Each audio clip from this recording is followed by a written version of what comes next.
2000 টাকার নোট আপনার কাছে দিলে বারবার এরকম করে দেখেন এটা অরিজিনাল কিনা। 2000 টাকার নোট তাকে যদি বারবার লাইট মেরে দেখা লাগে, 2 টাকা কেজি বেগুন যদি বারবার দেখা লাগে ভিতরে কানা আছে কিনা, আপনি যে আমল করে জান্নাতে যেতে চাইছেন এটা একবার দেখা লাগবে না? আমলটা আল্লাহ নবী সাল্লাল্লাহু আলাইহি ওয়াসাল্লাম করেছিলেন কিনা দেখা লাগবে কি লাগবে না? লাগবে। কিছু মানুষ বলছে আমল করছি, বেশি বেশি আমল করছি। কে তোমাকে বেশি আমল করতে বলেছে? আল্লাহ তো বেশি আমল করতে বলেনি। আল্লাহ বলেছে লিয়াবলুয়াকুম আইয়ুকুম আহসানু আমালা, তোমাদেরকে আমি জিজ্ঞাসা করব তোমাদের মধ্যে উত্তম আমল কে করেছো। কে বেশি আমল করেছে এটা জিজ্ঞাসা করতে যাবে না, উত্তম আমল কে করেছো। আমলের ক্ষেত্রে উত্তম ব্যবহার করবেন। কি বলছি বুঝতে পারছেন? মসজিদে আজান হয়েছে, আপনি মসজিদে যাবেন।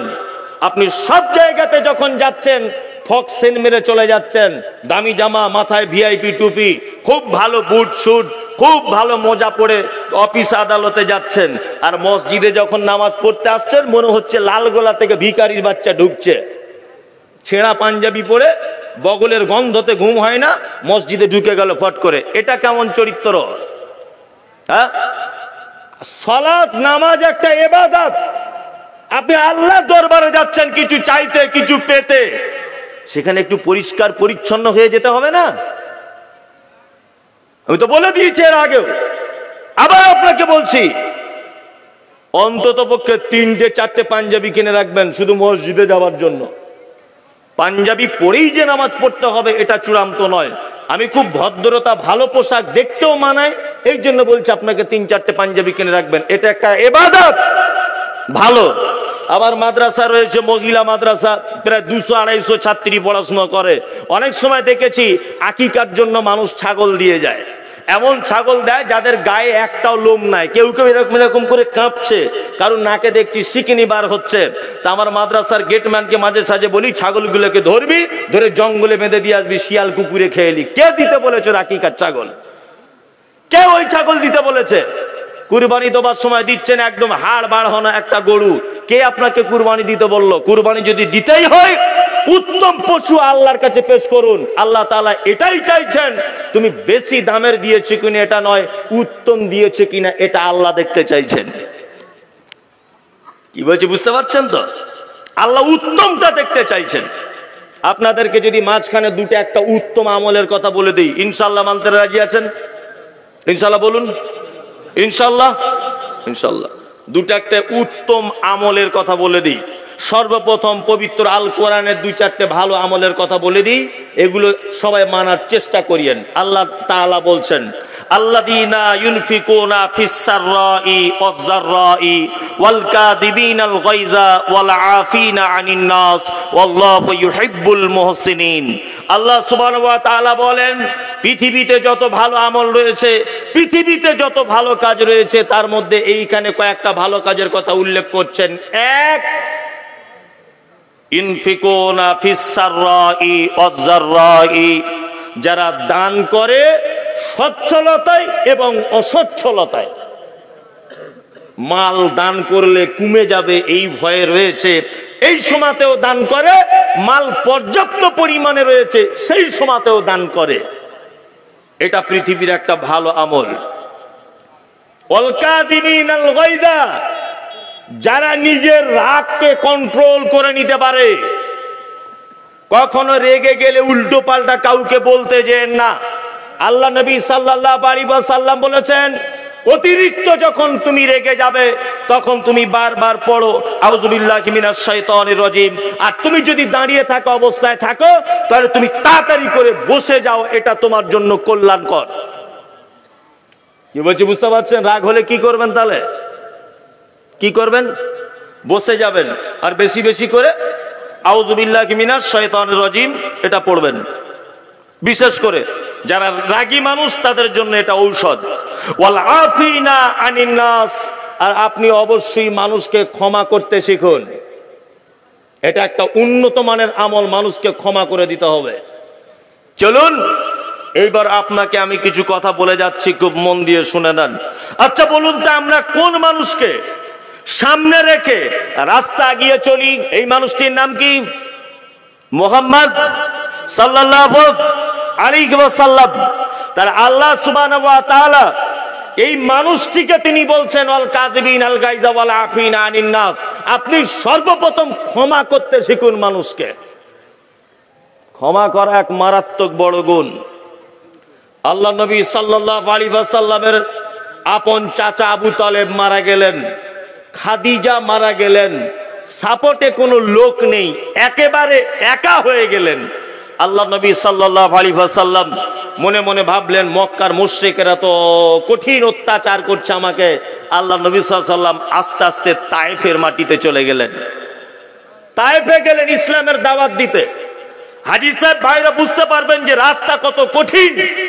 তায়েফের মাটিতে আল্লাহ নবী সাল্লাল্লাহু আলাইহি ওয়াসাল্লাম সর্বপ্রথম যে পদক্ষেপ গ্রহণ করলেন, উনি মনে মনে ভাবলেন যদি সাধারণ মানুষকে গিয়ে বলি যে আমি নবী, ওরা ব্যাপারটা বুঝতে চাইবে না। আল্লাহ নবী সাল্লাল্লাহু আলাইহি ওয়াসাল্লাম সর্বপ্রথম তায়েফের লিডার মানে নেতা গোছের মানুষদের বাড়িতে বাড়িতে গেলেন। নেতা মানুষদের বাড়িতে যাবার পরে বিশ্ব নবী সাল্লাল্লাহু আলাইহি ওয়াসাল্লাম বলছেন আল্লাহ এক, সপ্তম আকাশের উপরে থাকে, আমি মুহাম্মদ সাল্লাল্লাহু আলাইহি ওয়াসাল্লাম, আমার উপরে কোরআন অবতীর্ণ হয়, আমি নবী। তখন মক্কার আপনার তায়েফের লিডারেরা তারা মানতে তো চাইলো না, বরং তারা আল্লাহ নবী সাল্লাল্লাহু আলাইহি ওয়াসাল্লামকে বাচ্চা ছেলেদেরকে লেলিয়ে দিয়ে নিজেরা আঘাত করে পাথর দিয়ে মেরে আল্লাহ নবী সাল্লাল্লাহু আলাইহি ওয়াসাল্লামকে তাড়িয়ে দেওয়ার ব্যবস্থা করলেন। বিশ্ব নবী ছুটে চলে এলেন পাহাড়ের উপরে। পাহাড়ে ডিউটিরত ফেরেশতারা আল্লাহ নবী সাল্লাল্লাহু আলাইহি ওয়াসাল্লামকে এসে বলছেন মুহাম্মদ, আপনার এই অবস্থা কেন? আপনার এই অবস্থা কেন? আপনার গায়ে রক্ত কেন? আপনার গায়ে পাথর কেন? আল্লাহ নবী সাল্লাল্লাহু আলাইহি ওয়াসাল্লাম বলছেন তায়েফের অবুঝ মানুষেরা আমাকে মেরেছে। ফেরেশতারা তখন বলছেন আল্লাহ নবী, আপনি যদি একবার আপনি যদি হুকুম করেন বা বলেন তায়েফের পাথরগুলিকে দিয়ে আমরা তাদের মাথার উপরে চাপিয়ে দিয়ে তাদেরকে মেরে দিব। বিশ্বনবী সাল্লাল্লাহু আলাইহি ওয়াসাল্লাম তিনি বললেন না, ওরা অবুঝ, ব্যাপারটা বুঝতে পারেনি, ওদেরকে ক্ষমা করে দাও।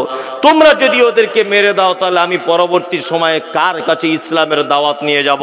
বন্ধু, আমরা সেই নবীরই উম্মত। আপনি অপরাধী ভাইকে ক্ষমা করে দেন, সহজেই প্রতিশোধ গ্রহণ করার চেষ্টা করিয়েন না।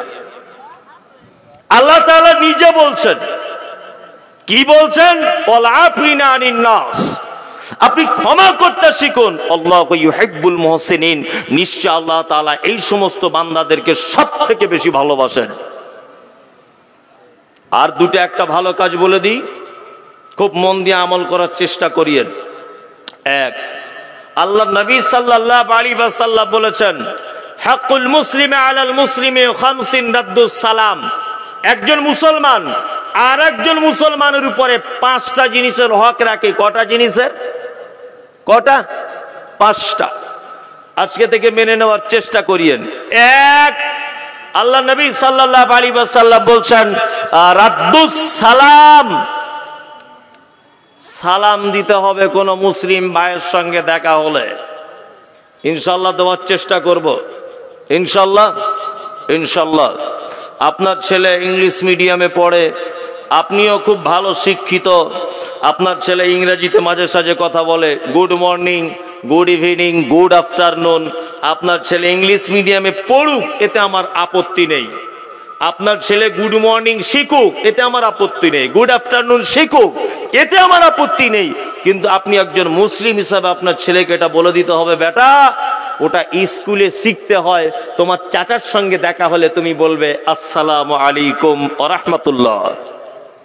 এটা তোমার বেটাকে আজকেই রাতে বলে দিতে হবে, বেটা এই good morning, good afternoon, good evening এগুলো স্কুলে বলতে হয়। আর পাড়া প্রতিবেশী তোমার চাচার সঙ্গে, মামার সঙ্গে, খালার সঙ্গে দেখা হলে তোমাকে বলতে হবে আসসালামু আলাইকুম ওয়া রাহমাতুল্লাহি ওয়া বারাকাতুহু। সালাম দিলে উপকার কি? আপনাকে দুটো একটা উপকারের কথা বলে রাখছি, খুব মন দিয়ে শোনার চেষ্টা করিয়েন। আল্লাহ নবী সাল্লাল্লাহু আলাইহি ওয়াসাল্লামকে জিজ্ঞাসা করা হচ্ছে ইসলামের মধ্যে সবথেকে উত্তম জিনিস কি? সবথেকে উত্তম জিনিস কি? বর্তমানে হজ করতে গেলে কত টাকা লাগে? 5 লাখ, 4 থেকে 5 লাখ, 5 লাখ টাকা খরচা করে একটা লোক হজ করে এলো। আল্লাহ নবী সাল্লাল্লাহু আলাইহি ওয়াসাল্লাম একবার ওই লোকটার নাম বললেন না যে ওই লোকটা উত্তম। একজন মানুষ তাহাজ্জুদের নামাজ পড়ে, আল্লাহ নবী সাল্লাল্লাহু আলাইহি ওয়াসাল্লাম একবারও বললেন না তাহাজ্জুদ পড়নেওয়ালা লোকটা উত্তম। বিশ্বনবী তিনি একটা উত্তম বলতে গিয়ে একটা ছোট্ট বাক্য ব্যবহার করছেন যে ওই ব্যক্তি ইসলামের মধ্যে সবথেকে উত্তম যে পরিচিত অপরিচিত মানুষকে দেখে বলে আসসালামু আলাইকুম, এই লোক হচ্ছে সবথেকে বেশি উত্তম। সালাম দিলে উপকার কি?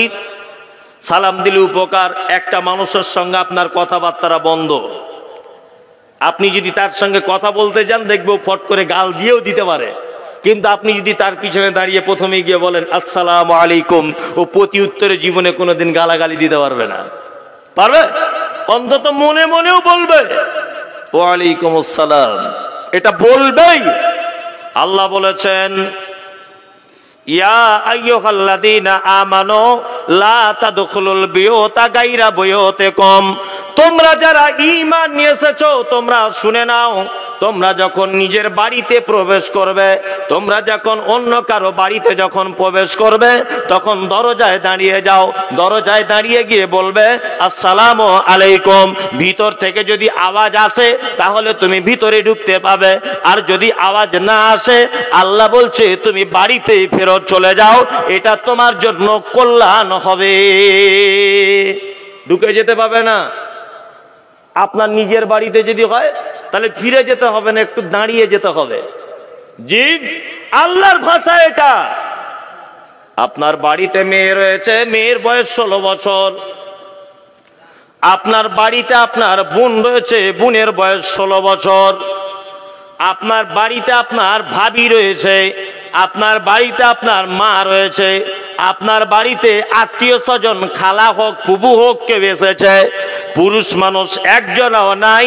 দুপুর 12টা থেকে 1টা বাজে, শীতকালীনরা দুপুর বেলা তারা গোসল করে, মেয়েরা গায়ে ভালো চাদর নাই, কারো গায়ে ওড়না নাই, কারো পরনে ভালো জামা কাপড় নাই, আর রোদ্দুরেতে বসে আছে, গল্প করছে এক জায়গাতে। একজন আরেকজনের মাথাতে তেল লাগিয়ে দিচ্ছে, একজন আরেকজনের মাথাতে উকুন দেখে দিচ্ছে। এইরকম হঠাৎ করে যদি আপনি দরজার ভিতরে যদি ঢুকে যান, আপনার বেটিটার বয়স 16 বছর, তার পরনে ভালো কাপড় নাই, পুরুষ মানুষ কেউ নেই বলে আপনার বেটি আপনাকে দেখে লজ্জায় পড়ে যাবে, আপনার বোন আপনাকে দেখে লজ্জায় পড়ে যাবে, আপনার মা আপনাকে দেখে লজ্জায় পড়ে যাবে, আপনার আত্মীয় আপনাকে দেখে লজ্জায় পড়ে যাবে। ওই জন্য আল্লাহ বলেছেন লা তাদখুলুল বুয়ুতা গায়রা বুয়ুতিকুম, তোমরা যখন ঘরে প্রবেশ করবে, নিজের ঘরে হোক অন্য জনের ঘরে হোক, দরজায় দাঁড়িয়ে বলবে আসসালামু আলাইকুম। তোমার ভিতর থেকে যদি সালামের জবাব আসে তুমি দরজা খুলে ঢুকতে পেরে যাবে, আর যদি না আসে তাহলে তুমি বাড়ি চলে যাবে ঘুরে। এটা তোমার জন্য কল্যাণ হবে, এটা তোমার জন্য উত্তম হবে। সালাম বেশি বেশি করে দিবেন।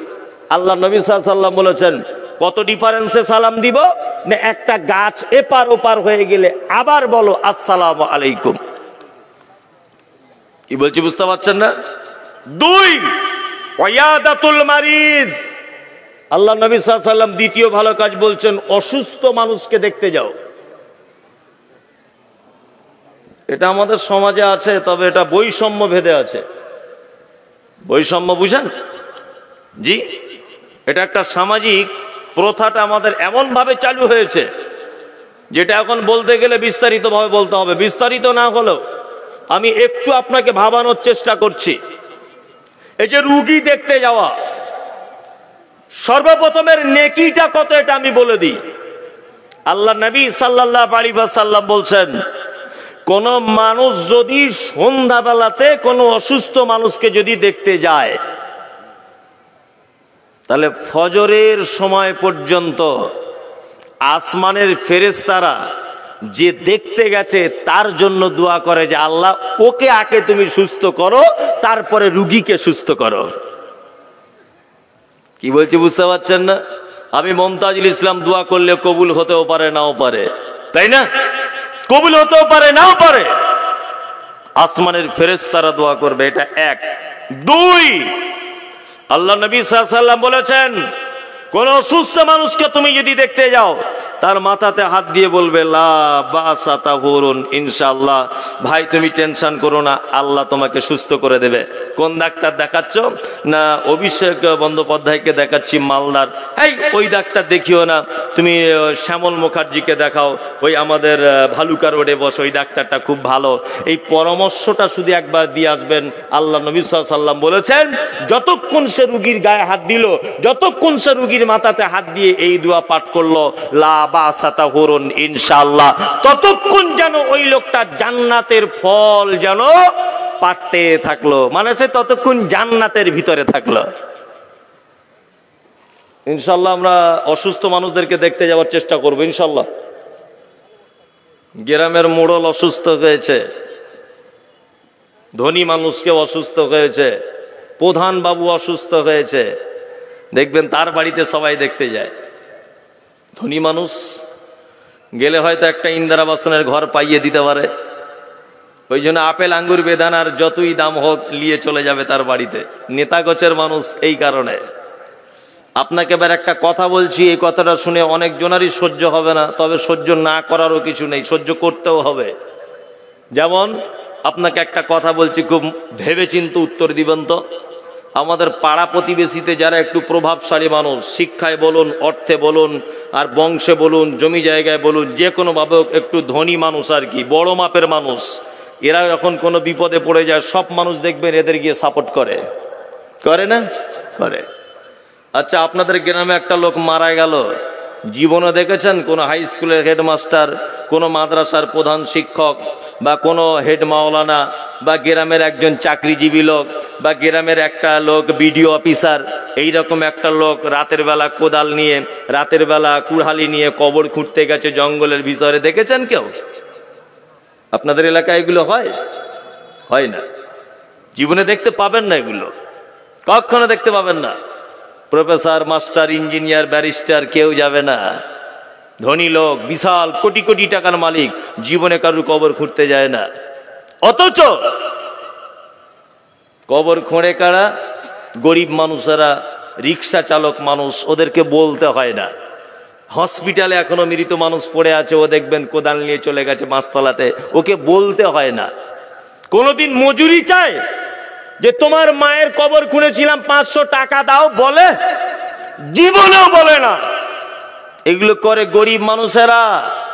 পঞ্চায়েত প্রধান অসুস্থ, বারবার দেখতে যাচ্ছে, সামাজিক অবস্থা বলছি, সম্ভ্রান্ত ঘরের মানুষ বারবার দেখতে যাচ্ছে, এই যে আপনার মায়ের কবর খুঁড়েছে, বাপের কবর খুঁড়েছে, আপনার গোষ্ঠীর সবার কবর খুঁড়বে বলে রেডি। এইরকম একজন রিক্সা চালক লোক আজকে 3 মাস বিছানায় পড়ে আছে, কেউ দেখতে যায়? কেউ দেখতে যায় না। আপনার বেটার বিয়ে লেগেছে, আগে প্রধান বাবুকে দাওয়াত করবেন। আপনার বেটির বিয়ে লেগেছে, আগে আপনি দাওয়াত করবেন কাকে? হেডমাস্টারকে। এদেরকে আগে দাওয়াত করবেন যে অবশ্যই আপনি আসবেন, আপনি না এলে কিন্তু আমাদের বিয়ের কাজটা অসম্পূর্ণ থেকে যাবে। মাস্টার কি উপকার করেছে আপনার যে ও না এলে বিয়ে অসম্পূর্ণ থেকে যাবে? যে আপনার মায়ের কবর খুঁড়েছে, আপনার কবর খুঁড়বে বলে কোদাল দা কুরুল ধার দিয়ে রেখেছে ভালো করে, তাকে, সেই লোকটাকে কেউ দাওয়াতের জন্য আগে খোঁজ করে? আপনাদের দিকে করে, আমাদের দিকে করে না। এই দিকেও কেউ করে না। এইরকম একটা লোক দেখুন কোপাকাড়িতে আজকে 3 মাস বিছানায় পড়ে আছে, কেউ তাকে খোঁজে নেয় না, কেউ খোঁজে নেয় না। তেলা মাথায় সবাই তেল দিতে পারে, একটা কথা আছে। ও দুস্থ গরিব অসহায় মানুষ, পায়ে ঘা হয়েছে, ডাক্তার বলেছে ক্যান্সার। কেন? আপনি এত সম্ভ্রান্ত মানুষ, একটু তার পাশে দাঁড়ান না, একটু তার পাশে একটুখানি সাপোর্ট করুন। আপনি যদি নাই বা করেন, আপনার অধীনস্থ যে সমস্ত যুবকগুলো ঘুরে ঘুরে বেড়ায়, আপনার দায়িত্বে থাকা যে সমস্ত লোকগুলো গ্রামে আপনার কথা মান্যতা দেয়, এই রকম কোয়ালিটির কিছু মানুষকে ডেকে নিয়ে তার পাশে একটু দাঁড়ান না। আল্লাহ নবী সাল্লাল্লাহু আলাইহি ওয়াসাল্লাম বলেছেন, অসুস্থ মানুষকে দেখতে যাবে একটা মুসলমানের দায়িত্ব এবং কর্তব্য। ইনশাআল্লাহ আমরা যাব। জান্নাতে যাবার অনেক রাস্তার এটা একটা রাস্তা বলে দিলাম। নাম্বার 3, ও ইত্তিবাউজ জানাইজে। আল্লাহ নবী সাল্লাল্লাহু আলাইহি ওয়াসাল্লাম বলেছেন, কেউ মারা গেলে অবশ্যই তার জানাজাতে তুমি চলে যাও, অবশ্যই তার জানাজাতে যাও। জানাজায় গেলে নেকি কতটা? আল্লাহর নবী কি বলছেন এবার দেখুন। বিশ্ব নবী বলছেন, একজন লোক যদি মারা যায় আর কেউ যদি তার জানাজা পড়ে, মাটি দেওয়া শেষ পর্যন্ত যদি কেউ থাকে, সে যেন দুটি উহুদ পাহাড় সমান নেকি নিয়ে যেন বাড়িতে আসে। আর কোন মানুষ যদি শুধু জানাজার নামাজটা পড়ে, তাহলে সে যেন এক উহুদ পাহাড় নেকি নিয়ে সে যেন বাড়িতে আসে। বিশ্ব নবী তিনি বলেছেন, এমন একজন মানুষ মারা গেল, তার জানাজাতে দাঁড়িয়ে 40 জন মানুষ যদি তার ব্যাপারে বলে যে এই লোকটা খুব ভালো ছিল, এই 40 জনার এমন পদ্ধতিতে হতে হবে, এই 40 জন জীবনে কোনোদিন আল্লাহর সঙ্গে কাউকে শরীক করেনি, অর্থাৎ শিরকের মতো বড় পাপ করেনি। এই রকম 40 জন মানুষ যদি ওই মৃত মানুষের ব্যাপারে যদি সাক্ষী প্রদান করে, বিশ্ব নবী বলেছেন ওই 40 জন সাক্ষীর কথা অনুযায়ী আল্লাহ তাআলা ওই মৃত মানুষকে ক্ষমা করে দিতে পারে। 40 জন। আর কোন 40 জন যদি এ কথা বলে, শালা মরে গেছে, ঠিক হয়েছে, পাড়াটা একেবারে আগুন জ্বালিয়ে রেখেছিল, ঠিক হয়েছে মরেছে, তাহলে ভেবে নিবেন আপনার জীবন বরবাদ হয়ে গেল। জি, জানাজার পড়া 3 নম্বরের দায়িত্ব। 4 ওয়া ইজাবাতুদ দাওয়াতে, আল্লাহ নবী সাল্লাল্লাহু আলাইহি ওয়াসাল্লাম বলেছেন দাওয়াত গ্রহণ করো। কেউ দাওয়াত দিলে গ্রহণ করো। ইনশাআল্লাহ করব। হ্যাঁ, দাওয়াত তো গ্রহণ করতে হবে। গরুর গোস্তের ব্যাপার একটা আছেই, তা গ্রহণ না করলেও তো হবে না। অনেক জলসাতে তো দেখছি খাওয়া দাওয়ার ব্যবস্থা, জলসাতে লোক নাই, কোথাও কিছু নাই, আদায় শুরু হচ্ছে, লোকগুলো পাট পাট পাট পাট উঠে সব পালিয়ে চলে যাচ্ছে। কিন্তু খাওয়ার প্যান্ডেলের ওখানে বাবা গ্রিল মানে গেট ভেঙে ফেলছে লড়িয়ে। এইরকম কি দাওয়াত খাওয়ার পদ্ধতি? জি, এটা কি আপনার চরিত্রে এরকম হওয়া দরকার? কখনোই নয়। আল্লাহ নবী সাল্লাল্লাহু আলাইহি ওয়াসাল্লাম বলেছেন, তোমাকে যদি কেউ দাওয়াত করে অবশ্যই তুমি বৈধ দাওয়াত গ্রহণ করো, তবে সব দাওয়াত কিন্তু বৈধ নয়। এটা একটা কথা মাথায় রেখে দেবেন, সব দাওয়াত কিন্তু বৈধ নয়। কিছু কিছু অবৈধ দাওয়াত আছে, ইসলাম যার পারমিশন দেয়নি। এইরকম দাওয়াত যদি দুটো একটা বলে দেয়, ইনশাল্লাহ আপনারা যাবেন না? তো যাবেন না? কই কার কার ইমান চাঙ্গা আছে দেখি তো একবার, কার কার? দেখুন, খুব হুঁশিয়ারি করে হাত তুলিয়েন, হটাপটা করে তুলে দিয়েন না, লাস্টে মানতে পারবেন না, বিপদের শেষ থাকবে না। জি, বুঝলেন? এই মালদা জেলাতে এটা হয়, ওই যে চামড়া কাটার অনুষ্ঠান করে, কি বলে মোচনমণি না কি বলে ওটা হয়। এখানে কোন আলেম আছেন? ইসলাম পারমিশন দিয়েছে? এটা ইসলাম পারমিশন দিয়েছে? সামান্য একটা চামড়া প্যান্টটা খুলে কেটে দিবে, এর জন্য আবার ঢং করে অনুষ্ঠান করছে। মানে ওর টাকা আছে বলে ও ভেবেছে ধর্ম আমার মতো করে চলবে। কি বলছি বুঝতে পারছেন না? সামান্য চামড়া কাটতে যদি তোমার ব্যাটার এত বড় অনুষ্ঠান করা লাগে, তো আরো তো অনেক কিছু কাটতে বাকি রয়েছে। কি আশ্চর্য ব্যাপার! এটা ইসলাম পারমিশন দেয় না, এ অনুষ্ঠান করা যাবে না, এটা ইসলামে একেবারে অবৈধ, চলবে না। শুধু একটা ডাক্তারকে ডেকে এনে, বা আপনি যদি নিজেও যদি শিখে থাকেন, নিজেও যদি জানেন, তা আপনার ব্যাটার আপনার কি বলে পেচ্ছাবের রাস্তার আগেটা একটুখানি কেটে দিয়ে দেন, এটাই একটা কথা। আবার নানি দাদিকে ডেকে এনে ডিম সিদ্ধ করে বড় বড় রসগোল্লা দিয়ে মুখে দিয়ে কেউ টাকা দিচ্ছে, কেউ পান খাওয়াচ্ছে, কেউ ইয়ার কি করছে, কেউ ফচকে মুখ করছে, এগুলো হচ্ছে না? এক এক জায়গায় এক এক রকমের হয় না? হয়। এটা ইসলামে নিষিদ্ধ। নাম্বার 2, এখন একটা নতুন খুব মারাত্মক সমাজে ভাইরাস চলছে, মারাত্মক ভাইরাস। কি বলুন তো? আপনাদের দিকে জানি না হয় কি, আমাদের ওদিকে ব্যাপক হারে চলছে। সেটা হচ্ছে এই, আমার বেটি আমি বিয়ে দিলাম, আমার বেটির পেটে বাচ্চা চলে এসেছে। সাধারণত মেয়েরা দেখবেন বাচ্চা হতে প্রথম বাচ্চা মায়ের বাড়িতেই আসে, তাই না? বাচ্চা হয়ে গেল, 40 দিন 41 দিন পার হয়ে গেল, বেটার বাপ লোক পাঠাচ্ছে ওর বহুমাকে আর ওর পোতাকে নিতে 30 জন। এরকম প্রথা আপনাদের দিকে আছে? নাই? নাই, আমাদের ওদিকে খুবই আছে। এগুলো জুলুম করা ছাড়া আর কিছু নয়। আছে? বলছে পোতাকে বাড়ি আনতে যেতে হবে, এক টাটা সুমো গাড়ি, এক স্করপিও গাড়ি চলে যাচ্ছে, গিয়ে ঘং করে বাড়ি নিয়ে চলে আসছে। আপনাদের দিকেও মনে হয় আছে? আছে না? আছে। হয়তো 30 জন যায় না, 2-4 জন 5 জনও যায়। আর একটা প্রথা বলে দিই, আচ্ছা বলুন তো, পৃথিবীতে যত খাদ্য আছে আল্লাহ নবীর ভাষাতে সব থেকে নিকৃষ্ট খাদ্য কি জানা আছে? আপনি জানা থাকলে এটাই বলবেন যে শুকরের মাংস হবে, বা কুকুরের গোস্ত হবে, বা যেটা ইসলামে নিষিদ্ধ এটাই হচ্ছে নিকৃষ্ট খাদ্য। মদ হতে পারে, এটা নিকৃষ্ট খাদ্য। জি না, আল্লাহ নবী সাল্লাল্লাহু আলাইহি ওয়াসাল্লাম নিকৃষ্ট খাদ্যর বর্ণনা দিতে গিয়ে বলেছেন, বিবাহ কবুল বলার আগে বেটির বাড়িতে গিয়ে ঢং করে গিয়ে ওই দিন ধার্য করে, নাকি বিবাহের দিন রেডি করে, করে কি করে না? যমুক দিনে বিয়ে, 30 জনা গিয়ে ডেট করতে যাচ্ছে বিয়ের, ওটাকে আপনার ভাষায় কি বলে? বয়না। কি প্রফেসরের বেটা বয়না করতে যাচ্ছে? বেটি মানুষ করে রেখেছিল, 30 জনা যাচ্ছে বয়না করতে। চি চি চি চি, এটা একেবারে নিষিদ্ধ। এটা ইসলামের কোনো প্রথাই নয়, কোন যুগে ছিল না পদ্ধতি। বর্তমানে এগুলো হচ্ছে, এগুলো মেয়ের বাপেদের প্রতি জুলুম, অত্যাচার ছাড়া আর কিছু নয়, অত্যাচার ছাড়া আর কিছু নয়। তবে আবার বিপদও আছে, যদি আবার বেটার বাপ না যায়, মেয়ের বাপের তরফ থেকে এটা আসবে, তাহলে নিশ্চয়ই কোনো গন্ডগোল আছে, ছেলের নিশ্চয়ই কোনো গন্ডগোল আছে, তাছাড়া আসছে না কেন ওরা? জি, এরকমও ব্যাপার থাকে না? থাকে। আর একটা কথা বলে দিই, দাওয়াত খাওয়া প্রকাশ্যভাবে হারাম এ দলিল আমি দিতে পারবো না।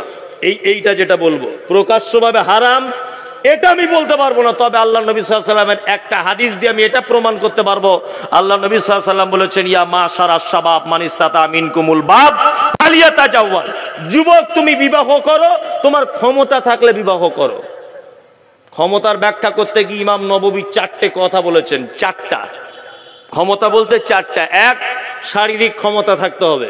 2, তোমার ইনকামের রাস্তা ভালো হতে হবে। 3, সেই মেয়েটাকে যে বাড়িতে রাখবে ভালো প্রশস্ত একটা বাড়ি হতে হবে, তার ভিতরে কল, বাথরুম, গোসলখানা সবকিছু হতে হবে। 4, তোমার কথা অনুযায়ী তোমার স্ত্রী চলবে, এই ক্ষমতা তোমায় থাকতে হবে। এই 4টে ক্ষমতা থাকলে তবে তুমি বিবাহ করো। ও টাকা পয়সা কিছুই নাই, বিয়ে করে বসে আছে, 4 দিন পরে দেখবেন ডিভোর্স হয়ে গেছে। ইনকামের কোনো রাস্তা নাই, বিয়ে দিয়ে দিল। ইনকাম নাই, বিয়েও নাই, রোজা রাখতে হবে আর নিজের যৌবনটাকে দমিয়ে দিতে হবে, ওকে বিয়ে করা লাগবে না, ও এমনিতেই থাক। ইনকাম করতে জানে না কেন? এখন রাজমিস্ত্রি কাজে লেবারে গেলে 500 টাকা ইনকাম, ও বাড়ি বসে থাকে কেন? সারাদিন বসে বসে ঘুরছে, 10-20 টাকা যা পাচ্ছে লটারি টিকিট কেটে এনে একদিনে 1 কোটি টাকার মালিক হবে, এই স্বপ্ন দেখছে। আর পাবজি আর ফ্রি ফায়ার মোবাইল রিচার্জ করছে। কি করছে কি করছে না? জি। আর একটা বিবাহর ব্যাপারে আমি বলে দিয়ে যাচ্ছি, এটা ইসলাম সমর্থন করে না। আপনাদের দিকে বিয়েতে পণ প্রথা মনে হয় চলে না? চলে? খুব জোর না? কঠিন ব্যাপার তো। উনি আবার বলছেন খুব জোর করে চলে। আলহামদুলিল্লাহ, এরকমও লোক আছে অবশ্যই, যে 1 টাকাও লেইনি আমি, এরকমও লোক আছে। আছে না নেই? আছে, অবশ্যই আছে।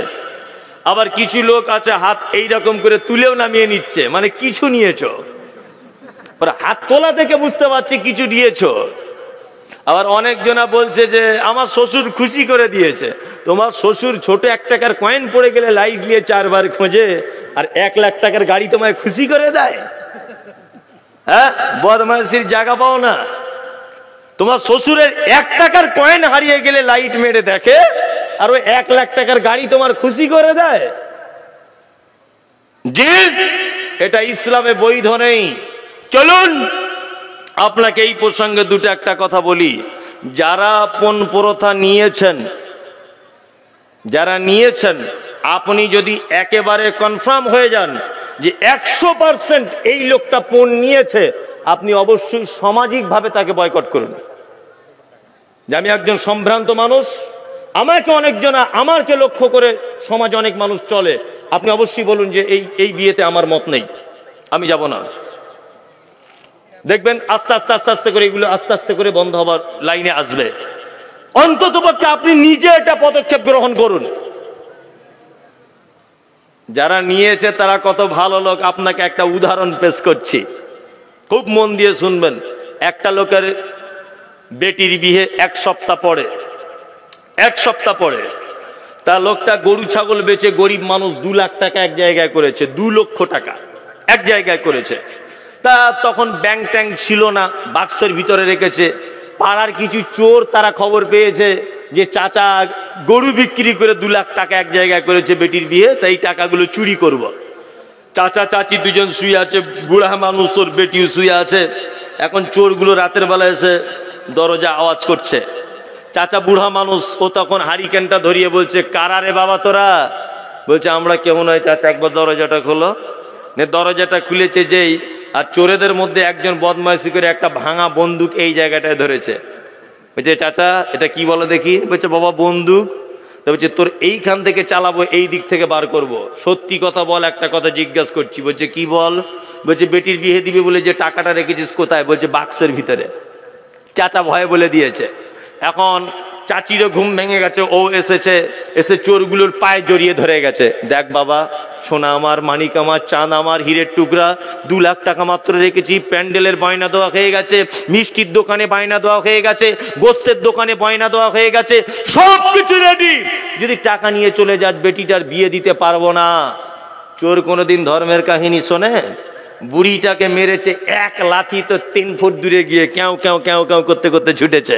এখন বুড়ো দেখছে তো ভাব খারাপ, আমাকেও মারবে। তখন বুড়ো বাক্স থেকে 2 লাখ টাকা বার করে আর ঘুমন্ত অবস্থা ওর বেটিটাকে তুলে এনে চোরেদের হাতে দিয়ে বলছে, যা যা বেটিটাকেও নিয়ে চলে যা। টাকাই যদি না থাকে তাহলে বেটি আর বিয়ে দিব কি করে? যা বেটিটাকে নিয়ে ওই দিকে গিয়ে কোনো জায়গায় জমিতে গিয়ে কেটে পিস পিস করে ফেলে দে। যা, বেটি আর আমার চাই না, তোর জন্য আমার গরু গেল, তোর জন্য আমার জমি গেল, এখন আবার যে টাকাটা জোগাড় করেছি এটাও যাবার পথে, তা তুইও চলে যা। চোরেরা তখন বলছে চাচা বেশি মাথা গরম করিও না, তোমার 12টা বাজিয়ে দেব। টাকা দাও, নিয়ে চলে যাব, তোমার বেটি লিব না। বলছে কেন? বলছে বেটি নিয়ে গেলে রাস্তাতে সিভিক পুলিশেরা যদি ধরে তাহলে বিপদে পড়ে যাব। শুধু টাকাটা দাও, গুনে নিয়ে চলে যায়। তাহলে চোরেদের একটা বৈশিষ্ট্য হলো কি? চোরেদের একটা বৈশিষ্ট্য হলো এই যে শুধু টাকা লিবে, বেটি লিবে না।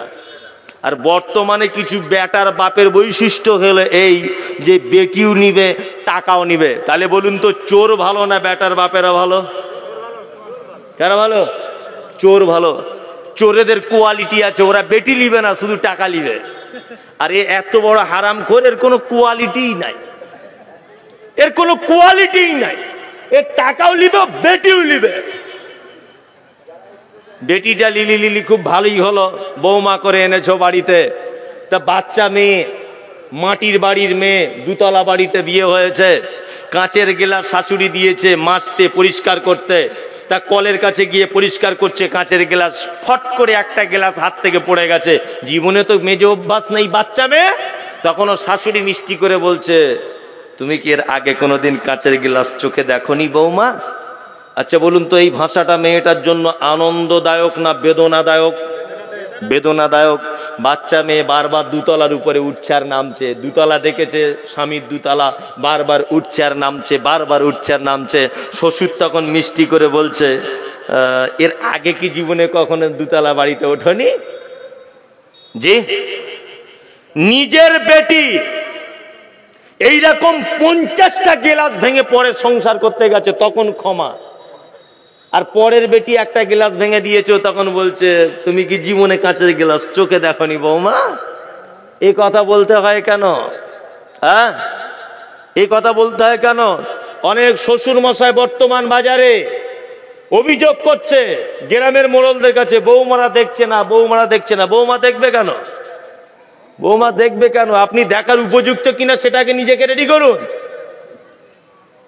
নিজেকে রেডি করুন। বৌমা ভালোবাসে না?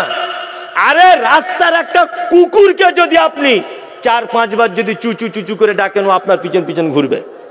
একটা কুকুরকে যদি ডাকেন, আপনার বৌমা তো কুকুর নয়, আপনার বৌমা তো একজন জ্ঞান সম্পূর্ণ মহিলা। ও তো কম বেশি লেখাপড়া জানে। ওকে দিনে 5 বার মা বলে ডাকুন তো দেখি কি করে আপনাকে ও খেতে না দিয়ে থাকতে পারে। ডাকুন তো। আপনাকে কেন শ্বশুর বলে এত প্রাধান্য দিতে যাবে? আপনার চরিত্রতে এটা। আপনার মেয়ের যখন শ্বশুর শাশুড়ি আসে তখন মাছ মাংস ডিম পোলাও করেন, আর বৌমার বাপেরা যখন আসে তখন ডাল আর কচু আর পুঁই শাক একসঙ্গে রান্না করে দিয়ে দাও। জি, এই একই মহিলা রান্না করে। আপনার মেয়েরা যখন আসে তখন ভালো ভালো খাবার হয়, আর ওর বোনেরা যখন আসে তখন ভালো খাবার জোটে না। তো এমনিতেই আপনাকে ধিক্কার জানাবে, জানাবে না? জানাবে। এই জায়গাগুলো তো অবশ্যই একটু অ্যাডজাস্ট করার চেষ্টা করুন, আল্লাহ তাআলার তরফ থেকে সংসারে বরকত চলে আসবে ইনশাআল্লাহুল আজিজ। পণ যদি আপনি প্রকাশ্যভাবে জেনে যান যেটা ইসলামে নেই, এটা ইসলাম বহির্ভূত কাজ, এর থেকে দূরে আসুন, এর দাওয়াত খাওয়া থেকে দূরে আসুন। চলুন আর একটা দাওয়াত বাড়িতে আপনাকে মানা করে দিই। আল্লাহর নবী মানা করেছেন কি? বিশ্ব নবী বলেছেন কোন দাওয়াত বাড়িতে যদি বৈষম্য রেখে যদি খেতে দেওয়া হয়, একই প্যান্ডেল, ভিআইপিদের জন্য আলাদা, রিক্সা চালক, পাড়ার গরিব মানুষ তাদের জন্য আলাদা, উভয়কে দেখতে পাচ্ছে, ওদের জন্য ইলিশ মাছের পকোড়া আর এদের জন্য সাদা ভাত আর ডাল আর গরুর মাংস, এই রকম বৈষম্য করে যদি খেতে দেওয়া হয়, ইসলাম এটাকে সাপোর্ট করে না। নাম্বার 4, আপনাকে কোনো বাড়িতে দাওয়াত করা হলো, আপনি দাওয়াত বাড়িতে ঢুকে গেলেন, গিয়ে দেখছেন দাওয়াত বাড়ি যে ঘরে আপনাকে বসতে দেওয়া হলো সেই ঘরের ভিতরে ছবি মূর্তি টাঙানো আছে, তাহলে আপনাকে ফেরত চলে আসতে হবে। নাম্বার 6, আপনাকে কোনো দাওয়াত বাড়িতে দাওয়াত করা হলো, আপনি গিয়ে দেখছেন সেই দাওয়াত বাড়ির ভিতরে ঢোল তবলা বাজছে, গান বাজছে, ডিজে বাজছে, তাহলে আপনাকে ফেরত চলে আসতে হবে। আমাদের তো কোনো বিবাহ শাদী বিনা ডিজেতে আজকাল হয়ই না, গান বাজনা ছাড়া হয় না। 5টা ভালো কাজ আপনাকে বলবো, 4টে বলা হয়ে গেল। নবীজি বলেছেন অতাসমিতুল আতেশে, অতাসমিতুল আতেশ, হাঁচি হলে কি বলতে হয়? আলহামদুলিল্লাহ। আলহামদুলিল্লাহ যে শুনবে সে কি বলবে? ইয়ারহামুকাল্লাহ। ইয়ারহামুকাল্লাহ যে শুনবে সে কি বলবে?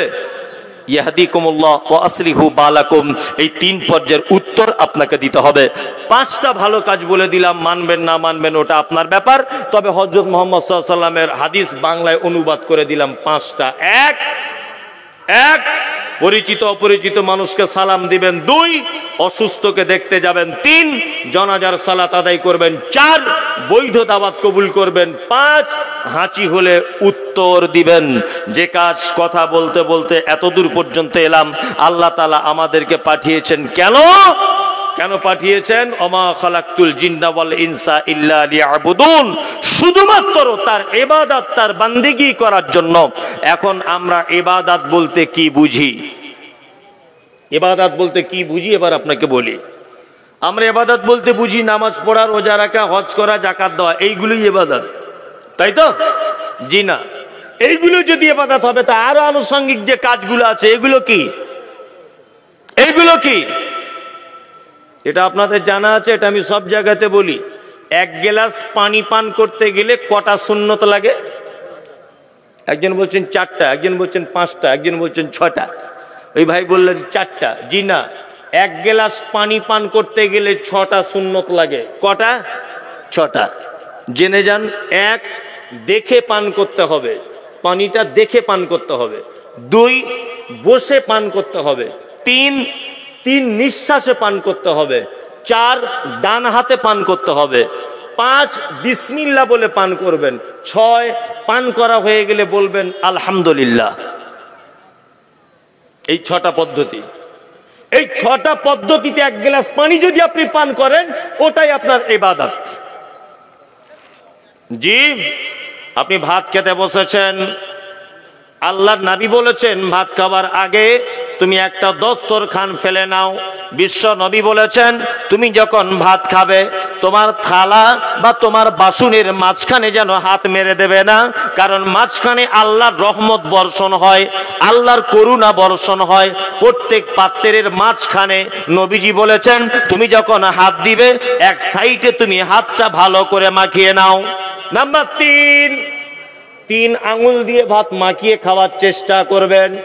4 নম্বর, একটা হাঁটু এরকম তুলে আর একটা হাঁটু ভাঁজ করে ভাত খেতে বসবেন, এটা নবীজির সুন্নত।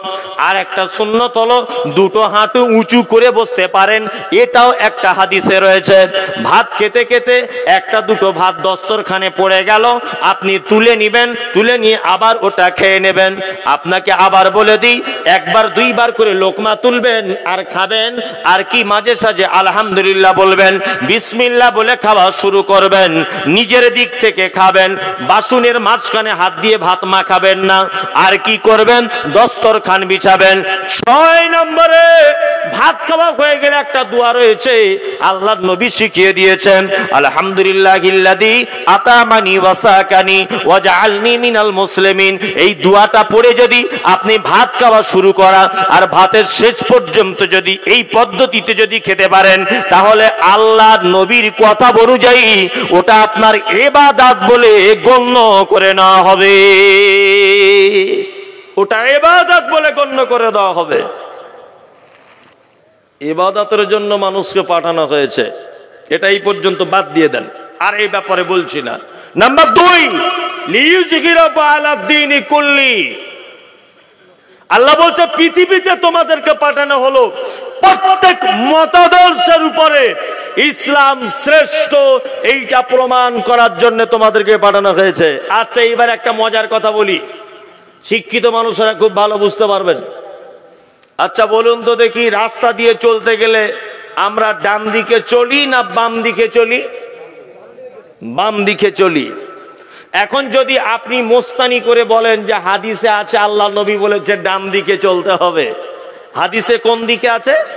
ডান দিকে।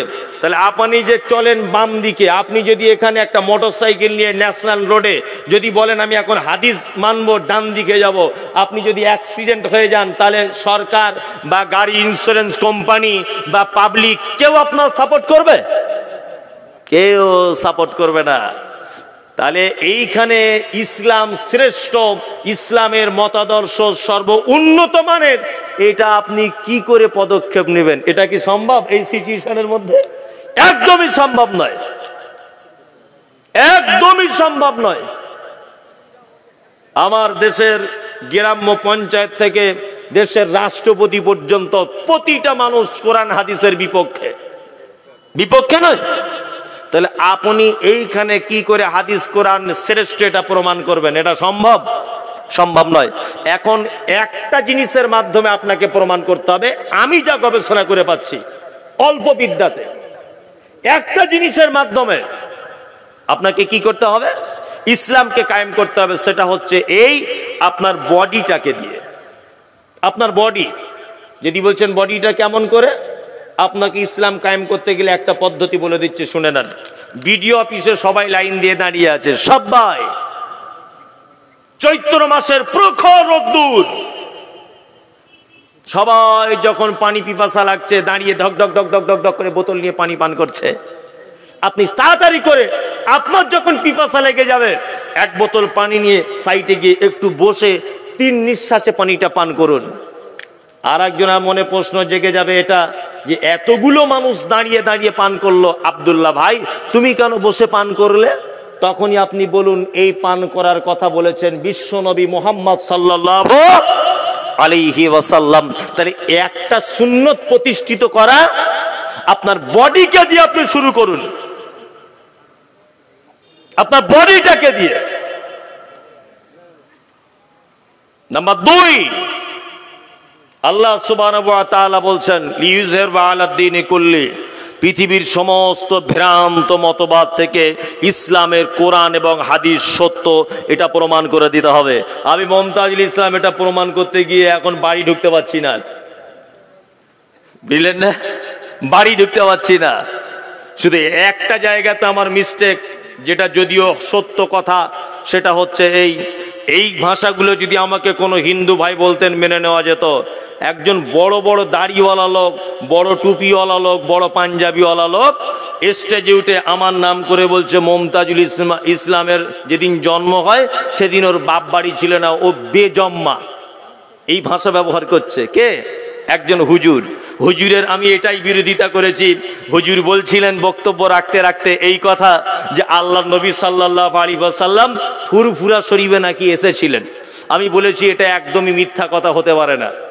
আল্লাহ নবী ফুরফুরা শরীফে আসতে যাবে কেন? এই কথাটা মাত্র আমার অপরাধ, এইটা আমার অপরাধ।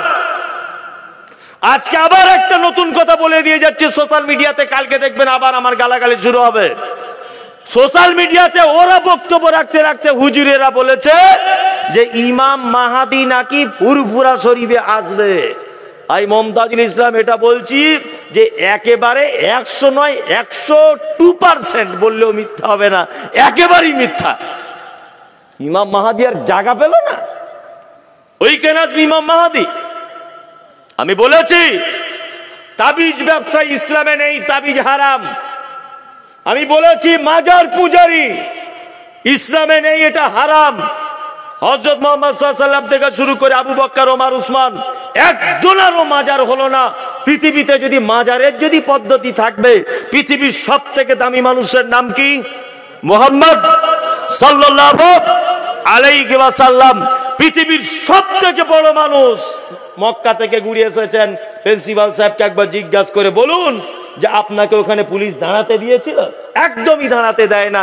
নবীর কবরের পাশে দাঁড়াতে দেয় না। আর হুজুর বলছে আমাদের কবরের সাইডে এসো, যে শুধু ধূপ জ্বালাও, শুধু ধূপ জ্বালাও।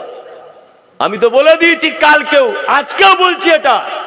যারা যারা এই বক্তব্যটা পাওনি আজকে মোবাইলে নিয়ে নাও, যে হুজুরের যদি এত কেরামতি থাকবে, আমি মমতাজুল ইসলাম সোশ্যাল মিডিয়াতে বক্তব্যের মাধ্যমে পীরেদের একেবারে বিরোধিতা করছি। ওই পীর সাহেব কবর থেকে আমার মুখটা একটু এরকম করে বেঁকিয়ে প্যারালাইসিস করে দিতে দেখি, কেমন ক্ষমতা আছে হুজুরের, দেখি একবার। আমার হাত থেকে প্যারালাইসিস করে দিক হুজুর। আজকে 2 সপ্তাহ ধরে তো ওদের বিরুদ্ধে বক্তব্য রাখছি, করে দিক। নতুন গাড়ি কিনেছে, হুজুরের কাছে যাচ্ছে তাবিজ আনতে, বলছে গাড়ির প্যাসেঞ্জার বেশি হবে। তো হুজুর যখন ওর প্যাসেঞ্জার বেশি করে দিতে পারে, তো হুজুর আবার তাবিজ দিয়ে টাকা নেয় কেন? ও তাবিজ দিয়ে তো ব্যাংকের সব টাকা নিজের কাছে নিয়ে বসে থাকতে পারে। চিটিংবাজি করার জায়গা পাও না? আরে বোকা মানুষ বোঝে, শিক্ষিত মানুষ তাও বোঝে না। আশ্চর্য ব্যাপার। সারা ভারতবর্ষে যত মাজার আছে, প্রত্যেক মাজারে ঢোকার আগে দেখবেন 20, 50, 100 টাকা করে ফকির থালা নিয়ে বসে আছে। দেখতে পান এগুলো? মুম্বাই হাজিয়ালিতে গেছেন স্যার? গেছেন? সমুদ্রের এতে আছে ওই রকম জায়গাতে, আমিও গেছি দেখতে। 2 সাইডে বলুন কত ভিখারি, হাজার হাজার ভিখারি থালা নিয়ে বসে আছে। আর শিক্ষিত মানুষ, আপনার মতো সচেতনশীল মানুষ মরা মানুষের কাছে মাজারে চাইতে যাচ্ছে। আরে ব্যাপারটা ফকির বুঝতে পেরেছে যে ওদের কাছে গেলে পয়সা পাওয়া যায় না, ওই জন্য জ্যান্ত মানুষের কাছে থালা নিয়ে বসে আছে। আরে বোকা মুসলমান মরা মানুষের কবরে যাচ্ছে চাইতে। কি আশ্চর্য ব্যাপার, কি আশ্চর্য ব্যাপার। ফকির ব্যাপারটা বুঝতে পড়ে গেল, মরা মানুষের কাছে কিছু পাওয়া যায় না। আরে বদমেশ এটা বুঝতে পারলো না যে ফকিরও ব্যাপারটা বুঝে গেল, আমিও বুঝে যাব। আমি মমতাজুল ইসলাম বলে দিয়েছি, আবার বলছি, তাবিজের ঘর ভাঙবো ইনশাল্লাহ। ওই পীরগিরি আর হুজুরগিরি করে মুসলিমদেরকে বিভ্রান্তির পথে চলে দেওয়া অত সহজ নয়। আমি আপনাকে একটা গল্প শোনাবো, যেটা গতকালকেও শুনিয়েছিলাম কুচবিহারে। আজকে একটা গল্প আপনার সামনে বলছি। বাদশাহ শাহজাহানের নাম শুনেছেন? শুনেছেন তো?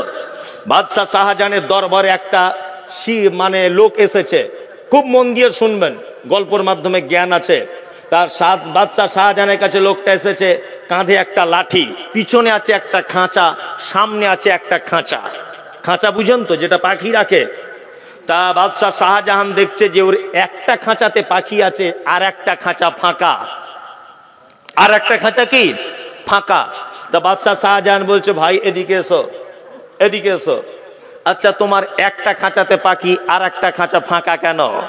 তখন ওই লোকটা বলছে, হুজুর এই যে খাঁচাটা ফাঁকা দেখছেন, এটা খাঁচা নয়, এটা হচ্ছে পাখি ধরা ফাঁদ।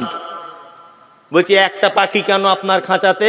বলছে এই পাখিটাকে জঙ্গলে নির্জনে গিয়ে রেখে আসি, আর ও কুহু কুহু কুহু করে ডাকে, আর ফাঁদটা ওর পাশে রাখা থাকে, আর ওর ডাক শুনে ওর স্বজাতিরা ওর সঙ্গে দেখা করতে আসে, আর ওই আমার পাতা ফাঁদে পড়ে যায়। বাদশাহ শাহজাহান বলছে পাখিটাকে এখানে দাও, তোমার কাছে যেটা আছে।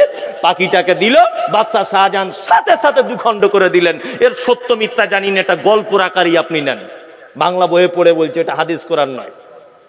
দুখণ্ড করে দিয়েছে। পাখির মালিক তখন বলছে, বাদশাহ আপনি কি সর্বনাশ করলেন, আমার পাখিটাকে মেরে দিলেন। বাদশাহ শাহজাহান বলছে, ওই পাখিকে পৃথিবীতে বাঁচিয়ে রাখা উচিত নয় যে পাখি মিথ্যা অভিনয় করে তার স্বজাতিকে ডেকে এনে তার মালিকের ফাঁদে ফাঁসিয়ে দেয়। এই রকম পাখিকে পৃথিবীতে না বাঁচিয়ে রাখাই ভালো। আমিও মুমতাজুল ইসলাম আবার বলছি যে হুজুরেরা বড় বড় পাঞ্জাবি পরে তাবিজ দিয়ে শিরক করে নিজেদের কাছে মানত মানিয়ে নিজেদেরকে পীর বলে দাবি করিয়ে নিজেদের বাপ দাদাদের পায়ে সেজদা করিয়ে মোমবাতি জ্বালিয়ে জাতিকে অধঃপতনের তলদেশে দিয়ে যাচ্ছে। আমার মনে হয় বাদশাহ শাহজাহানের মতো এই পাখির মতো সাজা এই হুজুরদেরও দেওয়া দরকার। কি বলছি বুঝতে পারছেন না? এই হুজুরদেরও দেওয়া দরকার।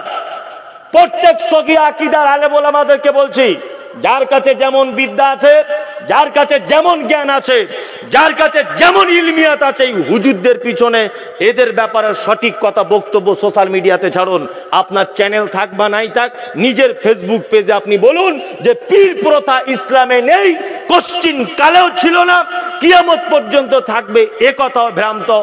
আল্লাহ তাআলার হক চলে এসেছে, মিথ্যা অবশ্যই পরাজিত ঘটবেই ইনশাল্লাহ। আমি যখনই এই হাদিসটার উপরে জোর দিতে গেলাম তখনই আমাকে গালাগালি দেওয়া শুরু হলো। বিনীত অনুরোধ আপনার কাছে, বর্তমানে ইসলাম কায়েম করার একটাই রাস্তা খোলা রয়েছে, সেটা হচ্ছে আপনার বডি দিয়ে আপনি ইসলামকে ঠিকঠাক করে মানার চেষ্টা করুন। আপনার বডি দিয়ে, আপনার নিজেকে দিয়ে ইসলাম কায়েম করুন।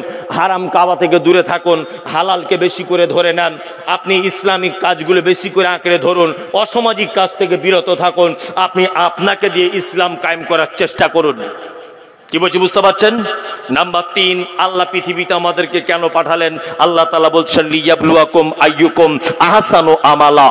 তোমাদেরকে পৃথিবীতে পাঠানো হয়েছে একটা কারণে, তোমাদের মধ্যে থেকে সব থেকে ভালো আমল কে করবে এইটা জিজ্ঞাসা করার জন্যে। আচ্ছা, আপনাকে যদি আমি দুটো একটা ভালো আমলের কথা আবার যদি বলে দিই, ইনশাআল্লাহুল আজিজ মানা যাবে? জি, মানা যাবে। যারা একটু নেতা নেত্রীর মতো মানুষ রয়েছেন, নেত্রী নয় নেতা গোছের মানুষ আছেন, আপনাদেরকে সর্বপ্রথম একটা দায়িত্ব দিয়ে দিচ্ছি। যাদের গ্রামে একটু প্রভাব রয়েছে, এই হাদিসটা আপনাদের জন্য। হজরতে ওমারের নাম শুনেছেন? এই হজরতে আবু বক্কারের নাম শুনেছেন? খুব ছোট মানুষ ছিলেন নাকি? আল্লাহু আকবার। আবু বক্কার বিশাল বড় মানুষ।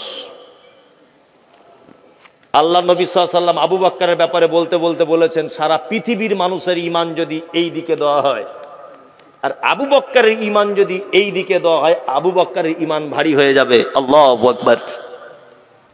এই সেই আবু বক্কর সিদ্দিক রাদিয়াল্লাহু তাআলা আনহু, উনি খলিফা ছিলেন। জি, কিছু বলছেন? বলুন। হ্যাঁ, অবশ্যই অবশ্যই, ওটা আমার মাথায় আছে, বলতে হয় না, আমি ঠিক বলবো। জি, তা হযরত আবু বক্করের একটা আমলের কথা বলি আপনাকে, ইনশাআল্লাহ মানার চেষ্টা করব ইনশাআল্লাহ। হযরত আবু বক্করের একটা চরিত্র ছিল, ফজরের নামাজের পরে বাড়িতে স্ত্রীর কাছে যেতেন। হ্যাঁ, যাওয়ার পরে স্ত্রীর কাছে